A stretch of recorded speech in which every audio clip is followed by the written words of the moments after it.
That's where Okay, thank you so much for joining us tonight. I am Dr. Susan Schmuel. I am the Director of the Mental Health Resource Division here at SBH. And at MHR, it's our goals to raise awareness and decrease stigma surrounding mental health by doing psychoeducational programs like you all came out to for tonight, and by having we have free support groups, most of which come from ideas from the community. I'll get a phone call, we just had our working mom support group, which was fabulous. We also have school programming and a mental health referral line where we have vetted professionals in mental health, and when you call, we could walk you through the process for getting support for mental health. And of course, we have our SBH Joseph Beta Counseling Center, which treats many different types of mental health struggles through various therapy modalities. I'd like to thank my MHR chairs, Rena Asher and Ronnie Towell, for all their support always and for helping us get these programs out. I'd like to thank our partners in this event, the center, Amy Michon, our community schools, Barkai, Magen and Flatbush Yeshiva, and the UJA for their support. I'd like to introduce our speakers, Dr. Ayla Sitt. She is chair of Courage to Heal, one of our initiatives at SBH, and co-founder of the Mindful Consulting Group. Dr. Sitt is a licensed clinical psychologist, specializing in cognitive behavioral therapy and dialectical behavior therapy to help adults struggling with anxiety disorders, depression, OCD, low self-esteem, and perinatal issues. And Ayla will introduce Dr. Regine Galante, the author of Parenting Anxious Kids, which is why we're here tonight. Thank you all so much for coming. Okay. So Dr. Regine Galante is the founder of Long Island Behavioral Psychology, and they have now, as of today, opened an office in Brooklyn as well. She's a clinical psychologist specializing in anxiety, OCD, and behavioral issues with expertise in cognitive behavioral therapy for children, teens, and adults. She's published works including Parenting Anxious Kids, Anxiety Relief for Teens, and When Harley Has Anxiety. Okay. Thank you for coming, Regine. Thank you for having me. So we are very excited to have this talk and get to understand more about what even went into you deciding to write this book. Oh, so that's a big question. I feel like I've been doing therapy with anxious kids for probably now around 15 years, which is a while.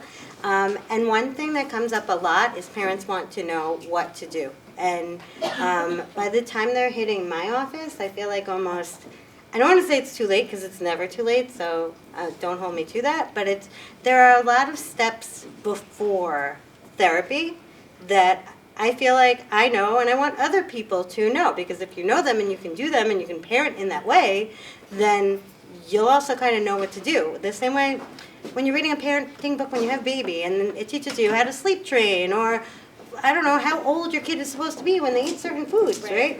Nothing like that for social, emotional kind of milestones exists. So the reason why I wrote this book is really to provide some ages and stages guidelines for parents, whether or not your kid's anxious, to be able to know, hey, what does anxiety look like, and when should I be worried? Right. I actually noticed that when I was looking through your book. It's almost like what I see when I see like how psychologists can, do this type of therapy, but it's for the parents. So I thought that was really cool because now the parents get a little bit of a snippet of how they can do the therapy themselves in some ways, or at least get a sense of what's going on. Right. So let's start there. What is going on? What is anxiety? No pressure. How much time do we have? No, but what I like people to know is that anxiety is not just worries. It's not just like in your head. When you're an adult, you think, oh, okay, like, well, what, I'll start here, I'll back up. What are you anxious about? You can call them out. I'm sure you're anxious about something. There's not an anxious person An in this appointment, if room. I have an appointment, getting there on Bills. time. Right, getting somewhere on the bills, Bills, kids' homework, grades. kids, grades, Raising your homework, children. finding parking, raising your children. Safety, security. Safety, yeah, that's a big one. Health. So kids worry about all those things also. So a good place to start is that the things you worry about tend to be the things your kids worry about. But that's all the kind of in your head thought piece. That's not the only thing that anxiety is. So anxiety is made up of, I like to think of it as 3 parts. There's your thoughts, but then there's also the physical reaction you have when you're having those thoughts. Like if I told you, like, okay, picture having an important doctor's appointment and being 15 minutes late, and what's going on in your body, right? You're not going to be, I don't know, some people would be super chill. They're probably not in this room. Not calling anybody out. I wouldn't be that person either. So you're gonna start sweating. You're gonna feel tense. You're gonna you might get a headache. Your stomach might start turning, and that is normal. And that's also part of anxiety. And then the third part, we have our thoughts, we have our physical feelings, and then the third part is the behaviors. It's what you do. So when you're anxious, you avoid stuff. When your kid is anxious about school, what are they going to want to do? You don't want to say, okay, can I stay home today? Like my stomach hurts. Which makes it tricky because when we think about anxiety, I think we only focus on those worries, like what they say they're worried about. And a lot of times it's much more what they're doing or what they're feeling. So like one thing that comes up a lot is a kid with a stomach ache, but every single day, but not on weekends. Right? Maybe the stomach thing is not physical. Well, we rule out the physical first, but that's what anxiety is too. So I look for that mix of thoughts, feelings, and behaviors when I'm looking at anxiety. So that makes a lot of sense, right? The way that our thoughts, the way that we think impacts the way that we feel, and then also the way that we behave. So when you're thinking about targeting anxiety, do you try to target those 3 components in different ways? Right. I think we both do the same kind of cognitive behavioral therapy. It was a leading question. So, right, yeah, which is fine. And what we're going to do is we're going to say, okay, where is this kid or where is your anxiety showing up? Do I need to help someone by helping them have a different relationship with their thoughts? Are their thoughts always true? Because we all know that sometimes when you're anxious, your thoughts are like so beyond the pale. Like you're like, okay, bus is 5 minutes late. What are all the crazy things that could have happened to my kid?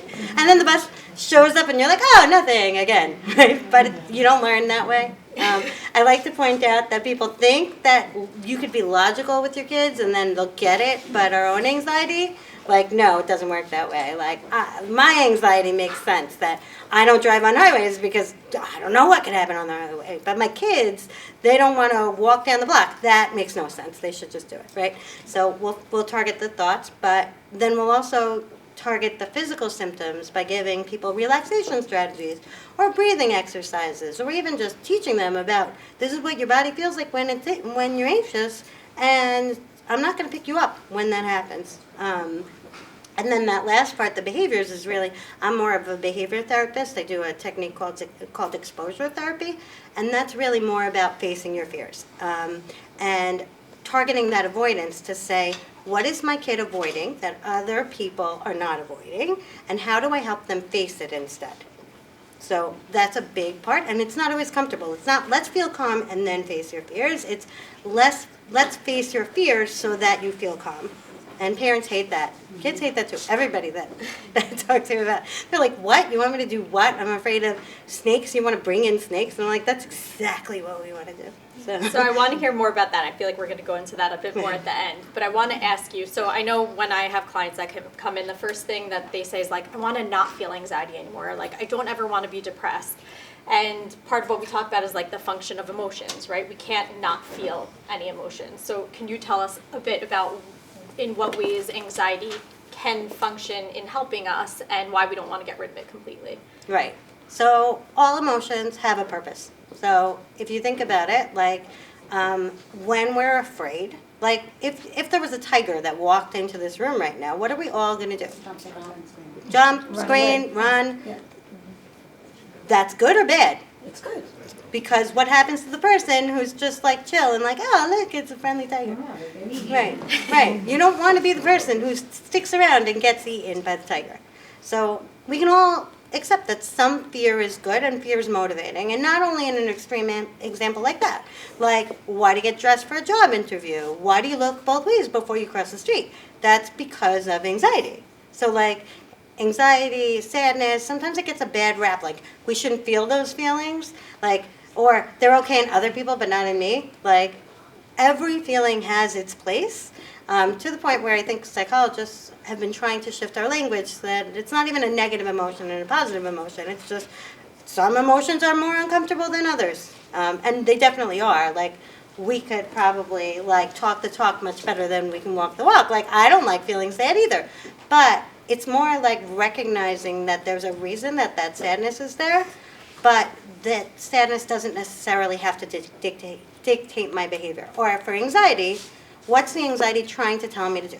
It's trying to keep me safe. Now, I have a logical brain and I can say, is that actually going to be the case? Is this anxiety actually protecting me from danger? Or is it a false alarm? I like the fire alarm metaphor a lot for anxiety. The idea is, fire alarm goes off in your house, what do? Well, you might check it, you might just call 911 right away. But if that keeps happening, if the fire alarm goes off every single day, you're going to start saying, okay, maybe there's no fire, because my house would have burned down already if there was danger. So maybe I have to recalibrate my fire alarm. But would you rather have a fire alarm that never works or one that's a little too sensitive? We need the too sensitive one, because if you have a fire alarm that never works, then it's going to miss real fires, and we can't have that. So when you're talking about anxiety, what you're really talking about is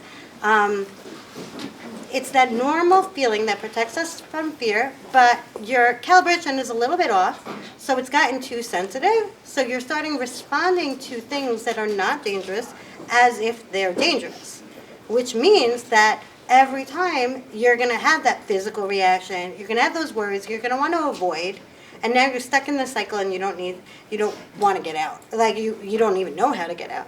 So again, what therapy teaches is, how do I change that so that I'm responding differently to the anxiety in a way that once I accept that this is not dangerous, even before I feel like it's not dangerous, how do I do the thing that makes me uncomfortable, even though honestly, like, there might be a fire and I'm worried that my house is going to burn down, but we've already established that that's very probably not true. And that's where kind of therapy and the techniques that we talk about for anxiety come in. So this is the Parenting Anxious Kids book, and oftentimes it's genetic, right? So for the moms and dads out here who might be feeling some anxiety about, are my kids anxious or not, how can they determine whether or not their kids have anxiety like we all have anxiety and it doesn't need treatment and it doesn't need more attention, or the anxiety that maybe isn't normal for a kid their age? Right.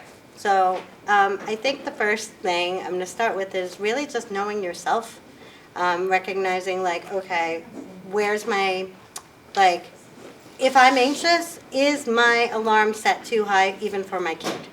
So honestly, like, right, if you could always check this with someone you trust to say, is this normal? Like, my kid's doing this, what do you think? But I would say you can't check it with 700 other people, because then it's becoming an anxiety response. That's a common one we see with anxiety, like people looking for reassurance, like polling like everybody in the WhatsApp group. Like, you don't get to do that.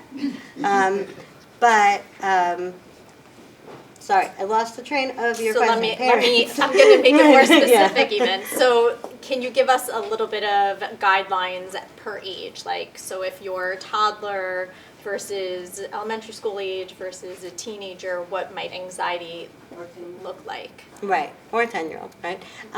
So the way I kind of wrote this book was kind of, like I mentioned, like those books that you read to kind of understand what your kid's supposed to be doing at what age. Like, when's your kid supposed to roll over? When are they supposed to be walking? When are they supposed to be doing, I don't know, whatever next milestone. Psychologists who specialize in kids know that information for for anxiety, let's say. And, you know, other people don't. It's hard to find. I actually, did a Google search because I have a newsletter for my practice, and I wanted to include, a link to someone that wasn't me, and I actually had a hard time finding it. And I was like, oh, that's weird, because we all know this. So what do we look for? We know normal anxiety. And I actually, by the way, tangent, but I hate that problematic anxiety and not problematic anxiety have the same word. Like sadness has depression, but anxiety has anxiety. And so how do you tell the difference? It actually makes it harder to talk about. I don't have a solution, but I'm just putting that out there as a problem. Just throw out disorder at the end of it. Right, anxiety disorder, but people don't like that because they're like, my kid has a disorder? Like, it doesn't seem so bad. And, We'll right. come up with something. But 1 in 3 kids have an anxiety disorder by the time they hit 18. So we're not talking about no one here. We're talking about a lot of people. People, if you think about this room, that means everybody from this side down has an anxiety disorder at some point in their lives. Not to call out this corner specifically, just average-wise. So I think the whole room is raising their hand. So what we're looking at is little kids, like toddlers. We're looking for normal anxiety is separation anxiety, it's stranger anxiety. That's what we expect. And then as a kid gets older, if you're going to talk about preschool, we're still dealing with separation. You think about school drop-off, that's a really big challenge for kids, 3, 4, 5-year-olds. That is normal. Parents go away on vacation or something, for them to have trouble with that is okay. As they get older, so now we're in lower elementary school, they start to worry more about their peers and about academics. That's where you might start seeing perfectionism come in, is my homework right, erasing too much, also starting to develop their own peer groups and worries about their friends and worries about what other people think about them. Also, in that stage, you also get more realistic fears like storms and weather and robbery, meaning it's exaggerated versions of things that are realistic. So what if I get kidnapped is a normal thing for, let's say, a younger elementary school kid to worry about, even though it's not realistic that actually would happen. Then, when you're talking about tweens and teenagers, again, you're going to start even more worry about the academics, and worry socially starts to kick in. And that piece kind of gets, starting in middle school, yes, I would say. In middle school, it's normal to be concerned about peers and academics. And then as they get even a little older, high school, that's when it's really all about peers. Right? The peer groups and they also start worrying about being able to do things more independently. We're going to have time for questions, I promise. And then as they get older in terms of emerging adulthood, that's what we call the young adults, because we realize that 18-year-olds are not actually just mature enough to be full-grown adults. So we call them emerging adults now, and they have their own challenges. They're really worried about independence. Their concerns are how do I do things, and how do I find people? How do I find partners in navigating that? And that's normal. So if you see a little bit of that, that would be okay, and that would be expected. So what are some red flags that we should keep an eye out for? So what I look for is when it's impairing their functioning, meaning they can't do the things that their peers are doing. So you have the 5-year-old who is still crying every single day at drop-off, even though it's November. So they've been in school for 2 months. So we also look for things not getting better, so them lasting a long time. So honestly, what I use 2 kind of rules. I look for functional impairment. Again, it's interrupting everybody. That's not only the kid, by the way. It could also be interrupting the family. The kid looks fine as long as I drop him off at exactly 8:02 and I am the first one in the carpool line to pick them up. That's impairing your life. Okay, the kid has no impairment as long as you don't do that extra errand or breathe out of line. So that counts too. And then I also use to look up at red flags. I actually compare kids to their peers. Like on average, if all their friends are doing something and they can't do it, that's something I at least want to plant the seed of like, can they do this? Why can't they do this? And how do I get them there? Because I don't know, my mom used to always say, like, if everybody else jumped off the Brooklyn Bridge, would you, right? Sorry, Mom.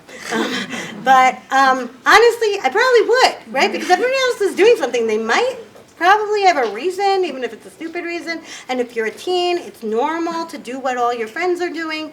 The person who's able to withstand that, like, it's great, that's great. But from an anxiety lens, I'm like, why are you able to withstand this? If everybody else is on Snapchat and you don't even want to be, I'm going to say, like, okay, but why? And that's something I think about. Okay, so it really is, in this way, right, we often say, like, don't compare, like, that only makes us feel worse, but in this situation, you're sort of saying, look, be aware of what's going on around you. If your kid is the only one not doing something, maybe there's something there, and to, like, keep an eye on it a bit more. Right, or ask a question. Ask your pediatrician. Pediatricians are good first-line mental health people to say, is this what I'm supposed to be seeing? Like, write it down somewhere. Like, you don't want to, like, when your kids are young, it's very normal to say, don't compare. This can happen between 6 months and 18 months. But as kids get older, and especially when we're talking about social and emotional stuff, it tends to be a little bit more narrow. Like, there is a range. Like, it's fine if your kid has 2 good friends or a big group of friends. Not everybody's going to have a big good group of friends. But if, let's say, all the friends are making their own plans and your child is not, then that's something to just pay attention to, unless there's a reason. Right? If you're saying, it's not good for my kid to have a phone, so I am still making their plans and I will take that, that's fine and that's totally okay. But unless there's a reason, then I'm going to ask why as a therapist. So that's great. I think that's very helpful for parents to think about, right, is like what feels very different from everyone else, and ask the questions to the people that, might have the answers.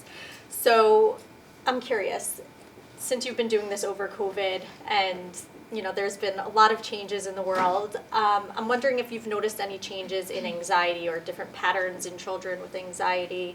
I know you touched upon it a bit in your book. Right. I think everybody wants to talk about COVID, and it's hard because research is very behind what we actually see. So as a therapist, I can say that, like, we know the anxiety rates were climbing 10 years before COVID, right? So the anxiety has been a problem for a while. Depression in teens, like, the rates are way up. Suicidal ideation, like suicidal thoughts in teens, has been up for a while. COVID seems like it made everybody worse. I think every therapist I know had their phones, like, just blow up in COVID and, like, not stop.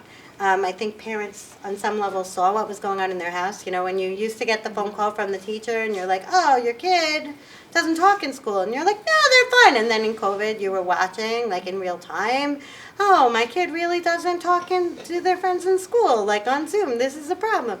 So it clued people in when they had to kind of be their therapist. That's selective mutism, by the way, when a kid talks in some settings but not others. But I think the other thing that happened with COVID is kids missed a developmental milestone. I used to say, oh, this group had it the worst. Teens had it the worst. Preschoolers had it the worst.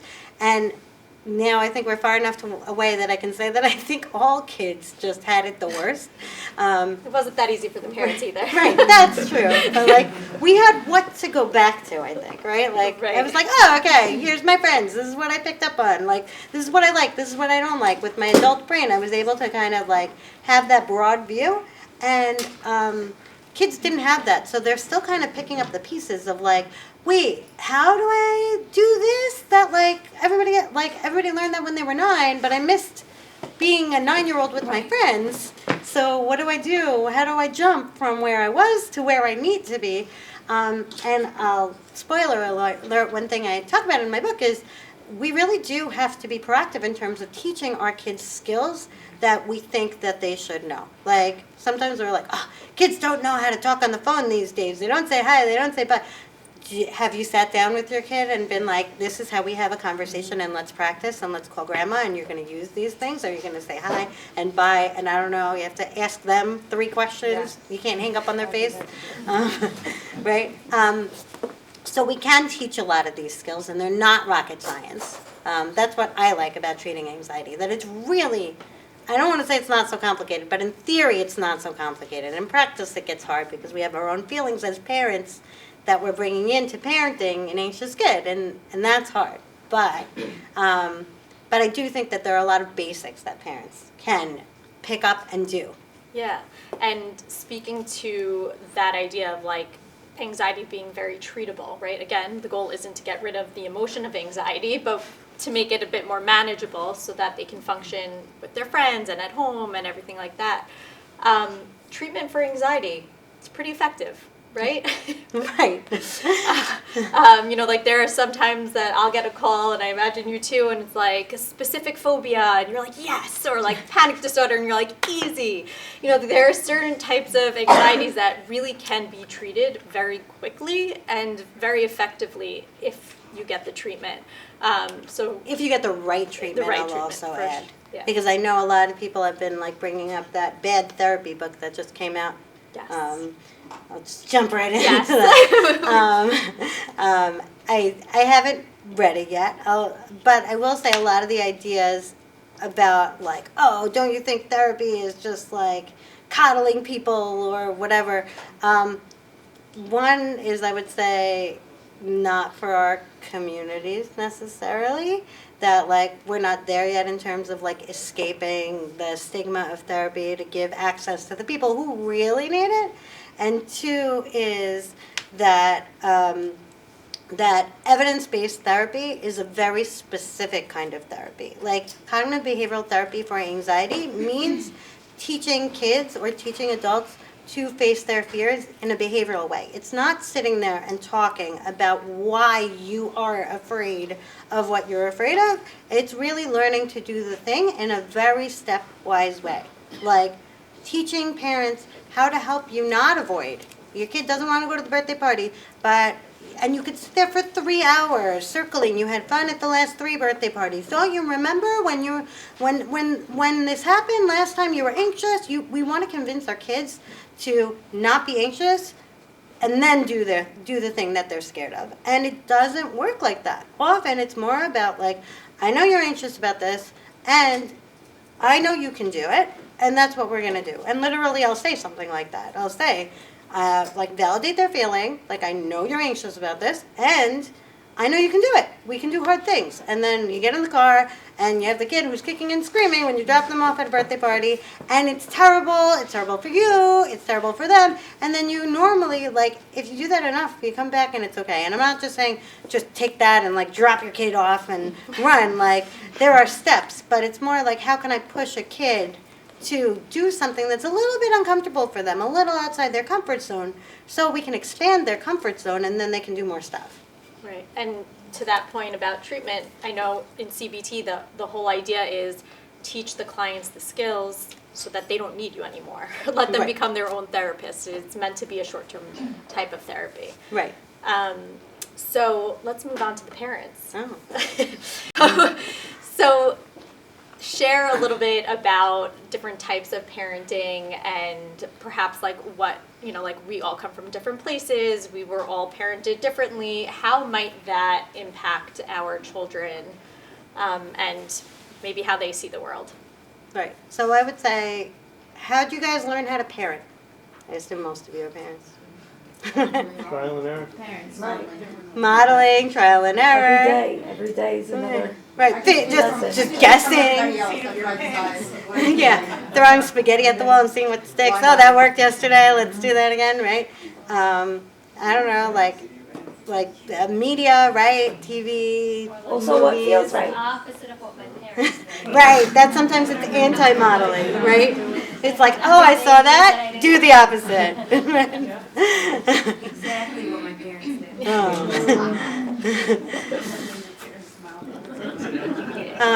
So, yeah, we learn to parent from all these different things, and no one ever tells you how. It's much easier to kind of like have a baby than it is to know how to raise a baby, right? So it's really hard because we bring all that stuff into our parenting, right? Like all that comes with us, so we have no idea what the heck we're doing, and we're coming at it with our own stuff. So it's really tricky to figure out, like, so what am I even supposed to do here? And most people don't spend time to think about, like, where do I want to be parenting from? Like, most people don't go into parenting for the routines or, like, the basketball drop-off or club, like, oh, that's why I want to be a parent. But we don't spend so much time thinking about, like, what's important to us as parents.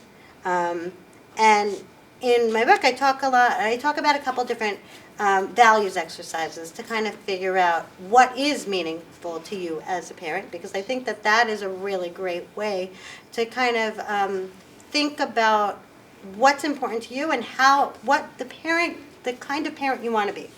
So even if you guys don't mind, if you take a minute, I'm not going to ask you to share it, but think about a meaningful moment that you've had with your kids recently, like, and try and think about it in detail. Like, it doesn't have to be a big moment. It doesn't have to be, oh, that giant trip we took. Like, a small moment.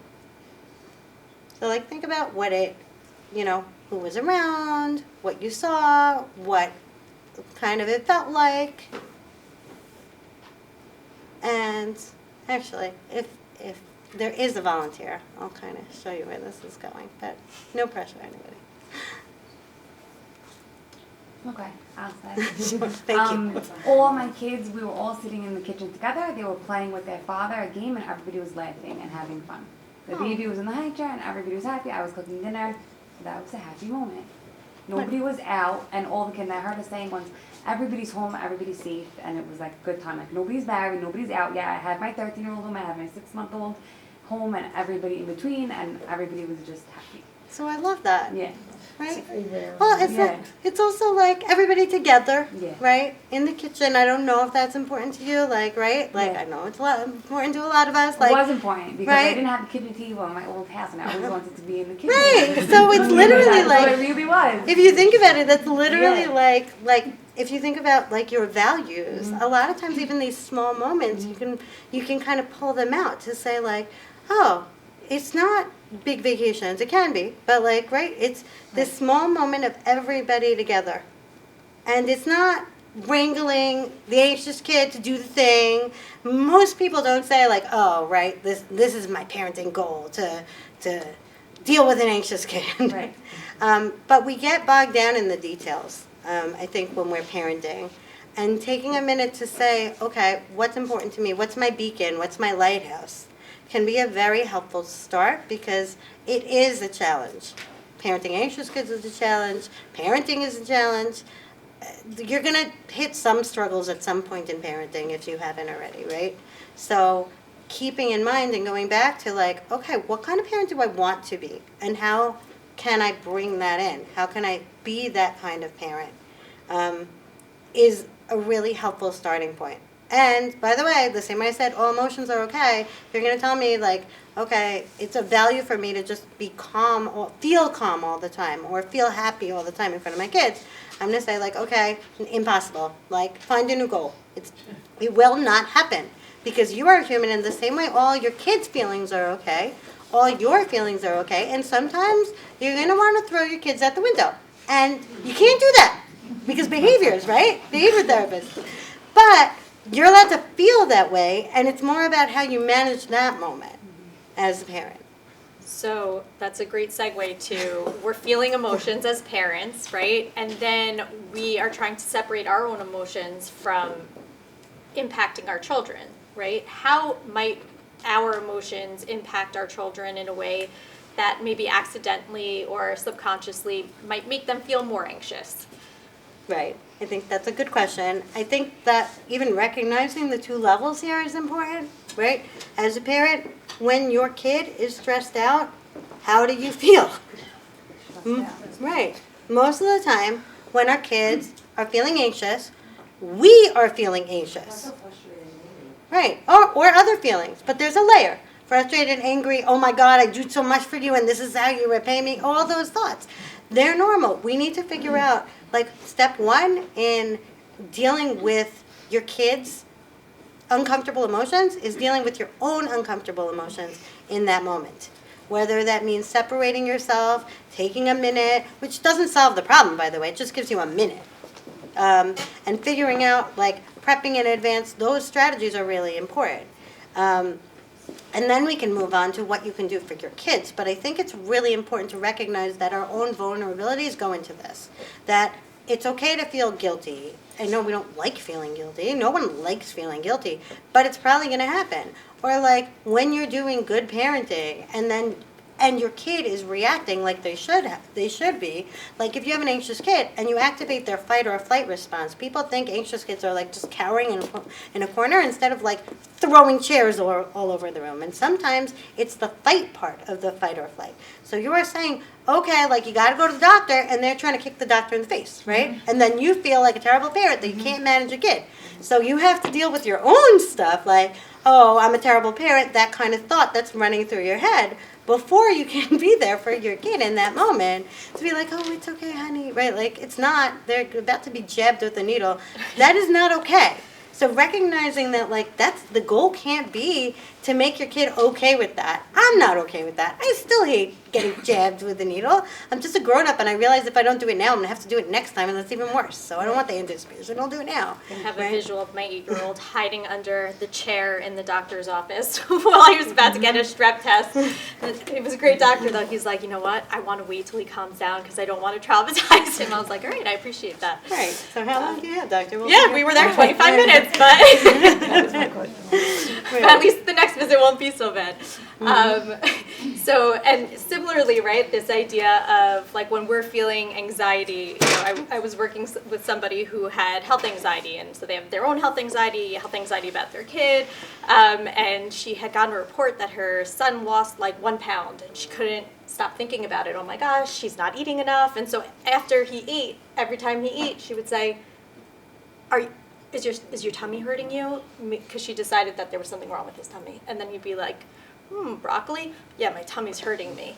Right? And then every time it was a food he didn't want, he'd say, yeah, tummy, mommy, I can't eat it anymore. And so, right, they also learn from our questions and our anxieties, oh, here's something that Right. I'm going to steer clear from. Right, modeling is huge, right? Like how I'm sure many of you have told your kids like, oh, don't be anxious about this. And then when you're stressed out about something, oh my gosh, I have so much to do and Shabbat's coming and I can't figure it out and oh my God, this got burnt or like this errand didn't get done and now you're freaking out in front of your kid, but their anxiety is not okay. But your anxiety is, and they see your anxiety, and kids are much more likely to learn from what we do than what we say. So it's very nice that you're saying, oh, everybody can make mistakes, but if you're not willing to make a mistake in front of your kids, then that's going to be a problem because they're going to learn what you're actually doing. If you burn dinner and then you're beating up on yourself for 20 minutes in front of your kids, like they see that. They see everything, right? Annoyingly. We know that, right? So being very mindful of like having to do the hard work in yourself sometimes to help your kid with their anxiety, which means like, yeah, it is super frustrating that this happened. And I'm going to take a breath and I'm going to figure out my next steps here because I don't have enough time to go to the grocery store, figure out how I'm going to make a whole new dinner. I guess we're ordering pizza. It's not my favorite choice, but we're going. But I like to think about, like, when your kids look at you, they see someone who's pretty much perfect because you've already dealt with all the challenges they do. You know how to read. You know how to write. You can, like, do all these things that are so hard for them. You can do math, right? So they're a teenager. Oh, and then you have no idea what their homework is, right? Like, you're like, algebra, I'm sorry. I think there's an app that can take a picture of the equation and give me the answer, right? You figure that out. But, like, until then, like, you are geniuses because you've already conquered these stages that they are in. So you make it look easy. So unless you put in the work to actually show them, like, where it's hard, without flooding them. That's my caveat. You can't just like lose it on your kid and be like, see, I'm modeling. You have to be This is able what to anger take looks it. like. Right. And I was telling someone the other day, I think as therapists we actually do this all the time. Like I actually lose it on my kids and then I go into session the next day and I'm like, oh, so last night my house was a little bit rough. And I talk about it in this like very even tone that really if you were in my house you would not be seeing that. But I want them to learn from like what I'm saying instead of what actually happened, which was a disaster, and I'm telling them it's a disaster, they just don't believe it. So, right, even psychologists can know all the skills and do them completely wrong because we have our own feelings, and feelings are hard. So, Yep. I'll put that out there. Definitely. So okay, before you mentioned, so yes, we all have our own feelings and feelings are hard. And before you mentioned that behaviors are so important, right? Teaching, modeling our own behaviors and then also sort of guiding our children in their behaviors so that they're not avoiding, which is often what they want to do when they're feeling really anxious. So as parents, how do we sort of strike that balance of, like you said, I'm not just going to drop them off at the party, but I kind of want them to go to the party even though it feels uncomfortable. So what could that sort of look like? Okay, I'm going to answer that, but first I'm going to go back one step to say that one thing that often parents of anxious kids do is something called accommodations. Yeah. So accommodation's great if your kid can't, like, you know, is struggling in school and they need to be seated in the front. That's not the accommodation I'm talking about. I'm talking about a type of accommodation that's basically enabling. Like, how do you enable your child's anxiety? When we enable our kids' anxiety, when we accommodate, it makes it easier in the moment and it makes it harder for us later. So if your kid will not get on the bus and they're screaming and they're crying and you feel like the worst parent in the world, putting them on the bus in that moment doesn't feel doable. So you say, okay, I'll drive you today. And that driving, if you're doing it consistently, is an accommodation. And when you accommodate, you teach the lesson that you believe that your kid can't do it themselves. They already think they can't do it. So if they're hearing that from you, it kind of really doubles down on that message. So our goal as parents is not to accommodate a behavior long term. Once in a while, accommodation's fine. Sometimes, like, you know, your kid's anxious about, I don't know, flying, and you have to give them a special something to get them on the plane. Not medication. I'm not talking about something. Like, Special something. Right, like, yeah. Like, they need their clarification. Planky or something, even though you wouldn't normally give it to them in that situation. That's fine. That's a one-time thing. I'm talking about more like consistent, let's say, driving your kid to school to the point where you can't go on vacation or you can't, like, Because you're the driver. you're the driver and you will screw things up and they need you. That's how anxiety pulls you in. So, I want to pause there because I love that and I think that's so important and I want to repeat it. So accommodation is often from parents coming from a place of wanting to make them more comfortable, right? We're like, oh, this is too much for them. Let me help them. So it's coming from a place of help. Also, I imagine the emotion's guilt, right? What kind of mother, what kind of father would I be if I did let them go on this bus if they're crying, How about right? just avoiding all of the trauma and stress of that? So we have the interpretation that we're causing trauma to our children. Or We have- ourselves, just and our ourselves. Oh, yes, yes. really are. It's both, right? Both of us. It's trauma for them, trauma for us, the emotion of guilt. And so there's so many reasons why our instinct is to say, I'm just going to drive them, right? Right. So it's important to recognize what you're saying is the more that we do that, we're actually telling them it is as bad as you think it is, and that's why I'm driving you. right. So we want to be very, very, very careful about giving our kids that message. You want to help them, but you want to have a plan to help them less and less and less. You want to like, right, dogs are my actually favorite example because we know Yes. that dog phobia is so easy to treat. I had a mom in my office last week that her kid is having a lot of other difficulties and the family really wants a dog and the mom's dog phobic. And I was like, hey, we could do that. Do you have like 8 hours? We can totally do that. She's like, what? I'm like, but you have to be willing. She's like, I'm not sure. I hate dogs. I'm like, okay, so let's talk this through. But like, you have to decide if this is worth it to you or not. But the idea with, let's enabling a dog phobia, I'm going to back up for a second. I'll get right back to this. when adults are anxious, if you're afraid of a dog, what are you going to do? You cross the street, right? You see a dog, bye. If your kid is afraid of a dog, what needs to happen? You need You to go need to next. cross the You need to cross the street, Right, okay. right? Your 3-year-old can't cross the street, Right, oh, let's say. right. I don't know. You're not letting them, unless, like, sometimes they'll run out into the street because they're afraid, but I'm saying generally, they require you to be there to enable them. They can't do it alone.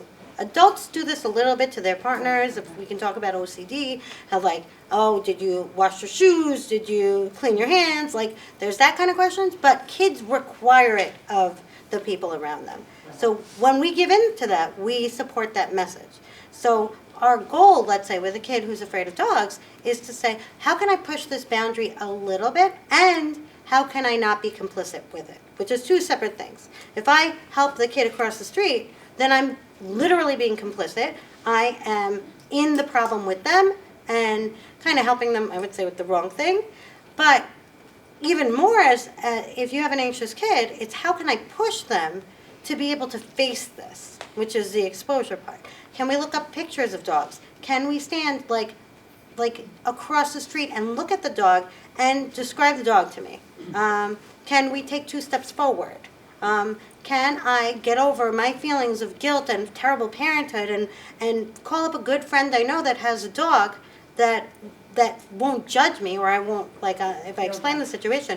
Typically, your friends are way more understanding with you than you are with yourself about these things. So, like, you're like, oh my God, I'm the worst mom. And you call up a friend and you're like, oh, my kid's really anxious and they might be screaming, but can we, like, kind of use you and your dog? And they're like, people are so happy to help. They're like, yeah, oh, okay, no problem. What do you want from me? They actually do a little bit too much reassurance. Oh, my dog is totally safe. Don't worry, they'll never bite you, which I don't love, because it's okay to be a little bit afraid, like I said. Then the kid will learn that by themselves, because most dogs don't bite you. I know, you're going to give me the example of once when you were 5, you got bitten by one dog, right? Sometimes, but that means if you got bitten once, then the rest of your life was like an unbitten dog existence, right? And if we do something enough, we get used to it. That's the magic of, I think, what I do. That we do the same thing over and over and over and over, and the feelings kind of just taper. Like, you can't maintain that level of fear unless you're avoiding it. If you avoid it every single time, or you white knuckle it, people will tell me, well, I've been doing it for years, but I only do it if I have, like, my Tehillim, and I do this, and I do this, and I do this thing, and then it's safe. So you're not actually doing it. You're doing it with all those things. And if we pull those things away, then we're doing real exposure. But you don't have to do that all in one shot. But I think your question was about what to tell kids or how to handle that balance. And I like to think about the balance to help your kids face your fear in terms of something we call support. So when you're doing support, you are validating your kids' emotions. You're telling them, hey, I understand where you're coming from. I know this is hard. You're feeling really anxious right now. You're not sure that your friend group likes you anymore. You're just saying things as they are. And then the second part is really important also. So we want to validate, and we want to express confidence in our children. We want to be able to say, and I know you can do this. So you need both. It's like a recipe for mac and cheese. You need the cheese and you need the noodles. If you have only one, you are literally not making mac and cheese. You're making either cheese or noodles. So you need to validate, again, something like, I know this is hard for you, and I know you can do it. So, and not repeating that ad nauseum, a little bit like you're dropping off at the birthday party, I know this is hard for you and I know you can do it. Or your teenager is going to something and they think they're going to fail socially. I know, like, that's my line. I typically, with my kids, I know this is hard and I know you can do it. You can really steal that, come up with variations of your own, but it doesn't have to be so creative. I actually think that as parents, right, if we're emotionally taxed, it's harder to come up with, like, oh, what should I say now? So you can say that. And it's not always going to fix the problem, again, because emotions are okay. It's more about getting you through it and telling them the message you want them to hear later when they're calm. So at the time, they might still freak out. Again, my goal is not to fix the freakouts in the moment. It's to fix the freakouts for next year. I have a long game here. It's not make your kid feel better. In the moment, you're going to feel like the worst parent ever. So just heads up. Okay, so I'm gonna ask one more question, and then maybe we'll go to questions. So, the last question I would say is like, what would you say is the big takeaway as it relates to parenting an anxious child? I would say it's don't be complicit in your child's anxiety. So it's how can I help my kid stop avoiding the things they're anxious about, even if I'm playing a longer game than I want to be. So what's that first step that I can do to help my kid approach their anxiety instead of avoid it? And then when they hit that step, what's the second step? But it's really, how can I help my kid approach this? And also what I imagine you see, and I know I see with adults, is as they do it, as they engage in this behavior that they were so scared to do, and even if it didn't go exactly how they would have wanted it to go, they made it to the other side, and they feel really proud of that because they recognize that they did. You know, it's like jumping off a diving board if they've never done it before. It's like, all right, I did a belly flop, but I did it, yay, right? So like it might not feel good to that point, but they did it and they feel good about that. And that in itself is what becomes reinforcing. Right. Right? It's like, I did it, I got through it, okay, what else could I do too? So it might not be so much of a fight the more that they do it and the more that they see that they can. Right, and I would say also calling kids out on the positive things they do, even if they do them badly. Like bad coping is still coping, you still got through it. And bad coping becomes better coping. But people tell me all the time, like, okay, I got through it, but I was like having a panic attack. And I'm like, okay, but 6 months ago you would have ran out of the room and you would have avoided the whole thing. So how can you recognize that when your kid does something hard, when they get on the bus, even if they were kicking and screaming, like that your job when they come home is the first thing out of your mouth should be, I'm so proud of you that you took the bus this morning. Not harping on what they could do better next time, right? Like, and the values things and the orienting yourself first about like, this is what I'm working on will help. But showing your kids like, this is, like you did the hard thing, even if you didn't do it great. Like next time, maybe we'll do it better, but you still did it, and that's great. All right, let's take some questions.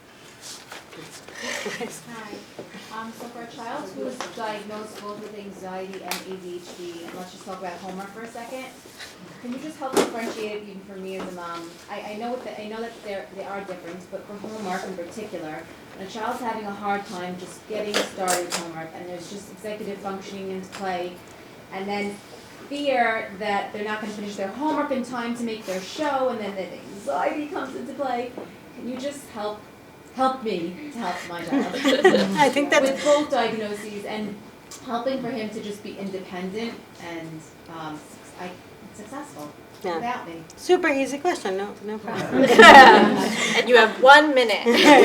Right. Well, I will just like a practical tip is I would say like, right, like break it down. Like do these two problems in the like either with a timer or something. Sometimes timers stress kids out more.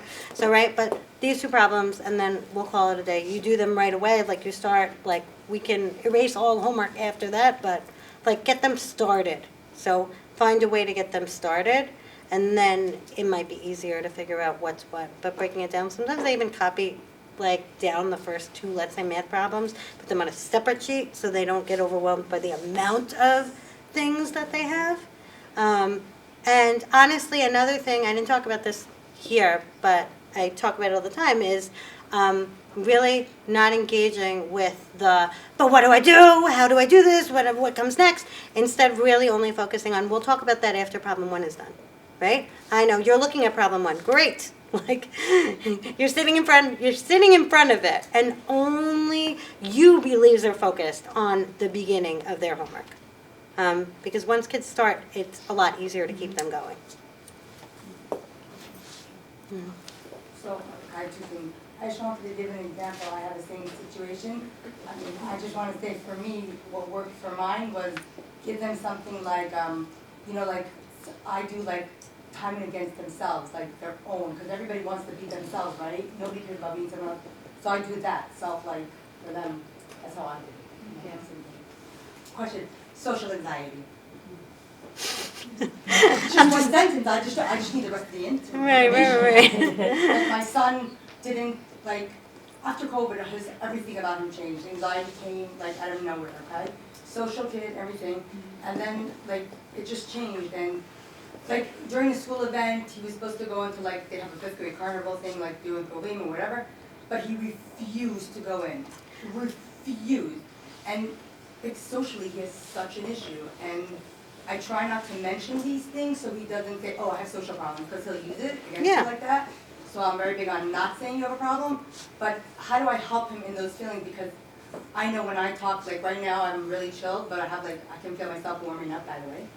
But I'm saying like, I understand his feelings because I had them also and nobody told me. Right. So how do I help him in that? And I never had social issues, so I don't know what to say. Well, I will say pick your battles.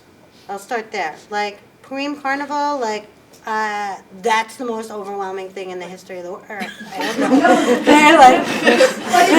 like the noise, the constant. No, I know, but I'm saying, but thinking about like how important is this? As much as I just said, like don't accommodate, push your kid. You also have to know where should I put my parenting bandwidth? I can't put it everywhere. So where am I going to start here? Do I want to start at like this thing? Like if it's, let's say, a social anxiety issue, what friends is he most comfortable with? Can I invite them over? And can I micromanage the play date to have it be like the best play date in the world to help him have a better experience with that anxiety? Because we want to push kids, but we want to push them in a way that's the least painful for them, which means making it fun. Well, So I know, but I'm saying like in that situation, it wasn't me, his teacher was there. I'm just giving you an example Right, of something right, that but I we found can't, out. right. But even with using his friend, it doesn't mean like I need to be there. Like Yeah. basically they have a school trip and I asked if he could go with a different class because he wasn't gonna be in town and I thought it was important. He's like, are you going? I'm like, I don't think I'm gonna go, but I can ask you, but I want you to come.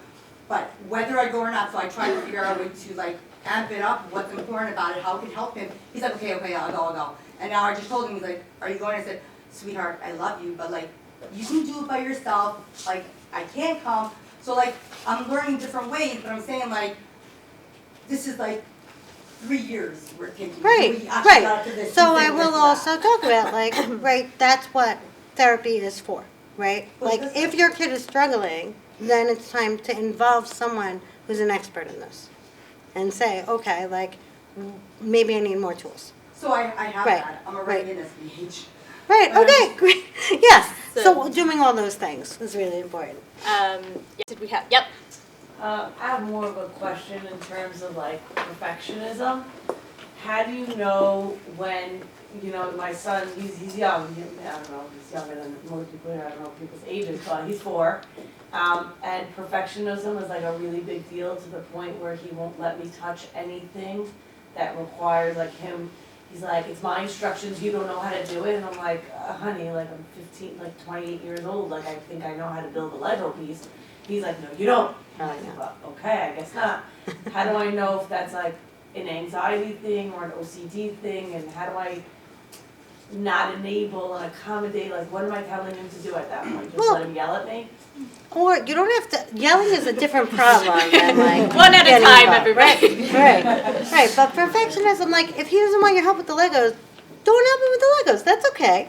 But I would say that one thing I do for perfectionism in young kids is frustration-inducing games, right? Games that they will not win. Something like minute to win it kind of games, like bouncing a ping pong ball into an egg carton, or things that they will lose, or like There's no guarantee. there's a bunch of them that you can practice, and you can literally make like kind of spend time and like, okay, twice a week we're gonna play games that he can't do perfectly, or something that's a little bit too hard.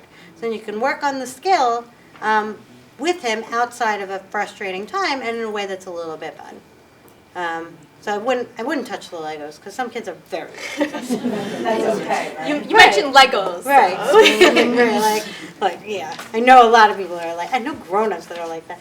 And I just want to highlight, because I realized we didn't mention it, is while anxiety is definitely treatable, I want to make sure that we didn't sort of make it seem as if all anxiety could be fixed 1, 2, 3, and that there really is a process to it. And to go in thinking, obviously it depends on what kind of anxiety and all of that, but it's a process, and also trusting the process and being patient, right? Kids, like we said with the modeling, kids see when you're feeling anxious, and so if you're like, change, they're gonna feel that frustration and hide in their own anxiety of, I can't change that fast, I'm still so anxious, right?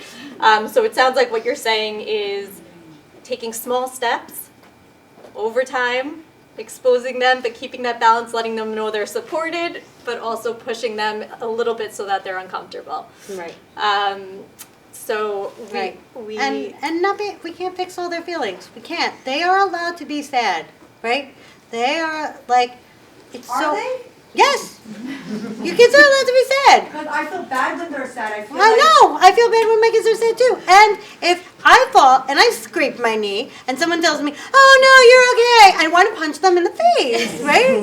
Like that would be so annoying. So when your kids do it, how do we hold back and we just hold space for their feelings? Like, oh, that must have hurt. Like, do you want a Band-Aid? Is there anything I can do to make this better? But sometimes there's not, and they're allowed.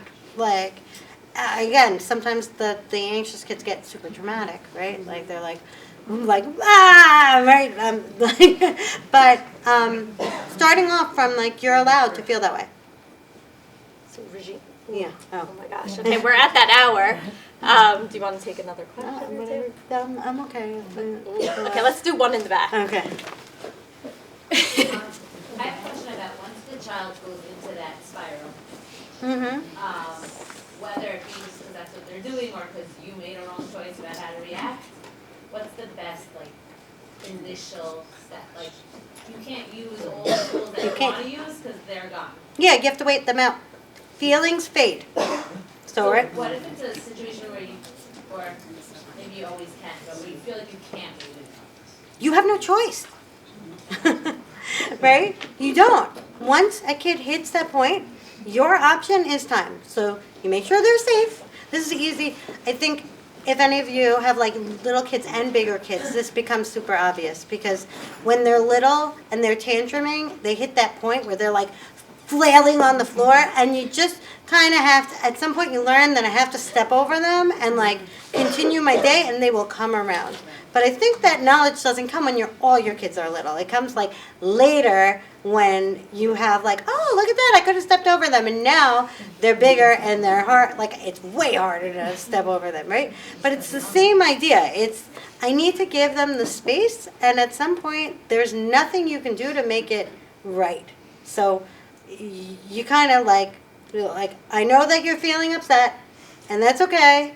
And I'm over here when you're ready. And sometimes the ready is like a little bit like you think they're ready and then they're not, and things get worse, and that's okay. Like you wait them out.